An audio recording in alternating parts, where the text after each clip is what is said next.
Yames's horror games are truly unique because the horror doesn't come from some unavoidable threat that chases us around. Instead, the horror comes from something within. Waterwomb World showcases an innate aspect of humanity, one that is both a blessing and a curse, that humans are incredibly curious, perhaps obsessively so. We refuse to stop searching for answers, even when warned by God itself. Speaking of which, I want to mention that this game contains a lot of themes about religion.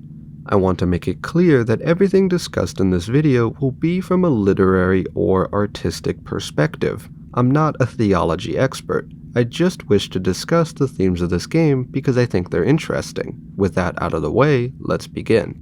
The game begins by introducing us to the researcher, who we will be following throughout the course of this short game. The researcher is Christian, but is not content with what he believes to be primitive superstitions. He wants to find a material truth, believing that long ago, God and science confirmed each other at every turn. His lifelong work is to find the point of man's fall from grace. On this mission, he heads into Gasper's Zone, which he believes is close to Edenic ground. If you are unaware, this of course is in reference to Christian belief about the Garden of Eden, which is where humans lived before they were kicked out by God. But this Edenic ground is not at all like the traditional depictions of a green paradise. It is deep underwater. He needs to find things to research, both by shifting through the silt and by catching live specimens. Exiting the submarine, making sure to fill up on oxygen first, he heads out into the darkness. Shifting through the silt, he finds his first artifact, a skull. Next, he finds some diving glasses. Finally, his first live specimen is a strange fish. The researcher talks about how he feels God is working in his heart and opening his mind, wondering, the original sin of man, the original temptation. Was that God opening the mind too? This is in reference to the reason that God kicked humans out of the Garden of Eden, eating the apple, which symbolically could stand in for a lot of things. At the moment, the researcher feels as though the apple was symbolic for consciousness and knowledge. While researching, the skull is revealed to be the partially fossilized remains of a son of Adam, who in Christian belief is the original human. The human lived for around 1,000 years and has a high bone density that suggests an aquatic lifestyle. This person was extremely close to the original, which excites the researcher quite a bit. He imagines what it looked like to be so pure and close to the original human. Next, he finds that the dive mask is from the mid-20th century. He is not the first to explore Gasper's Zone. Judging by the marking on the mask, the explorer was sent by the church. He speaks of a division in the church, with some factions wishing to know the truth, while others wish to hide it. He wonders if the explorer was eliminated by the more secretive faction. Lastly is an ancient fish, one that has been alive for at least 10,000 years, feeding on native corals. The researcher is astonished, wondering what about this region allows for this. Some suspension of space-time? Or some biological process that slows down aging? He determines that he needs more samples, but is stopped in his tracks by a terrifying sound.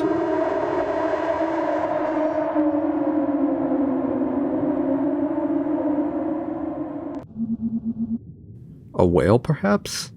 Outside, the lights are out, but he presses on.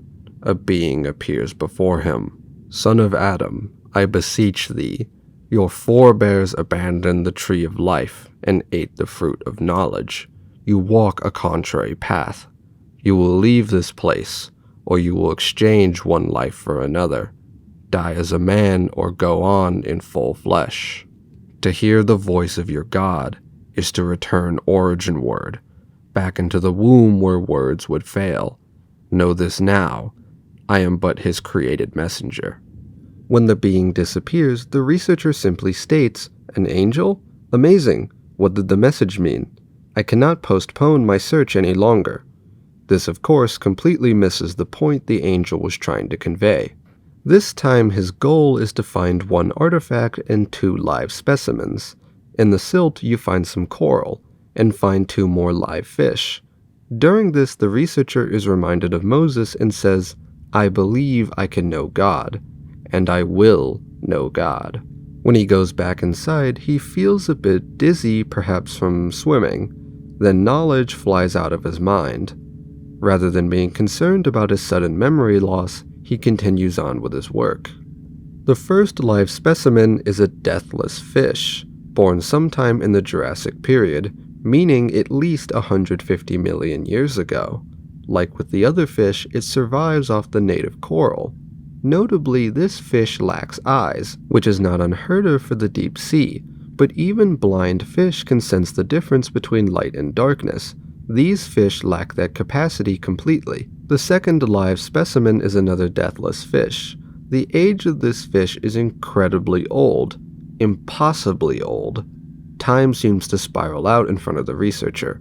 This fish is close to the origin of life itself. The final object is the red coral, studded with proto-human neurons, hyper-capable of creating consciousness fields. Womb of God. Error, error, error. The researcher continues to lose his mind. The light goes out. Excitedly heading outside to meet another angel, a red being appears.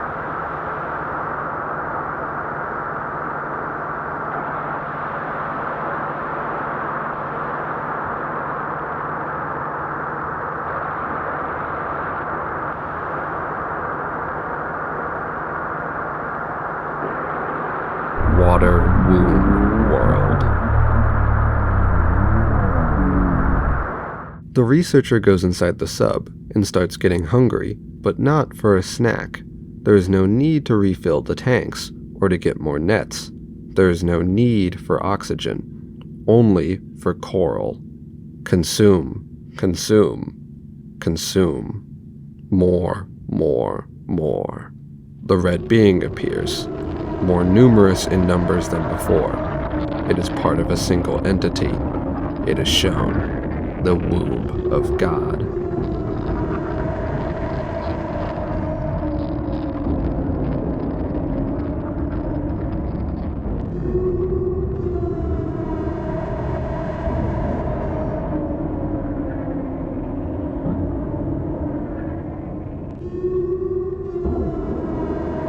The game cuts to black. Our researcher is gone, assimilated to the mass of coral. This game has quite a bit to unpack. I think it is a great game and uses its writing for truly effective horror. The art and sound work together well to create its atmosphere. I also think the themes that Yames writes about in these games are quite interesting. The researcher could have left with his life at any point during this endeavor. It is his desire to know the answer that led him down this path. He flew too close to the sun, or perhaps to God. Speaking of which again, it would be difficult to paint Yames as being a pro or anti-religious game developer, and the answer is likely that it is neither. In one of his other games, and one that I have covered on this channel before, Discover My Body, the main character lives in a society that ran from Christianity and its institutions, and he was swallowed up by his horrific solution to loneliness and isolation. In Water Womb World, the researcher actively runs towards Christianity and God, and is swallowed up by his obsession. Hence, I believe that Yames' primary belief is not pro or anti-Christianity, but rather aims to comment on the lengths that humans will go to feel connected. Both of these characters from these games are united not by their beliefs, but rather in how they live their lives. They are completely isolated from others like them, focusing on their work obsessively, and ignore their safety for the sake of taking their work as far as it can go. In Discover My Body, it was a fungus, and in Water Womb World, it is coral. Both of these are a sort of hive mind, working together to create megastructures. These characters chase after these things in their work because they wish to feel connected, and rather than finding it with others, they allow themselves to be swallowed up by these Lovecraftian monsters. If there's a takeaway from both of these stories, it would be that far scarier than any monster is loneliness. Humans are inherently social creatures. We want to be seen and heard, be supported and acknowledged by others. Lacking that piece of our psychology can be mentally damaging and cause us to fill the void with something else. Do not fall prey to an obsession in place of other people. If you liked this video, feel free to leave a comment with your thoughts. And thank you to my Patreon supporters, who actually got to view this video a week prior. It's my way of saying thank you for the support. If you would like to help the channel grow and make better videos, the link is in the description. Thank you, and see you next week.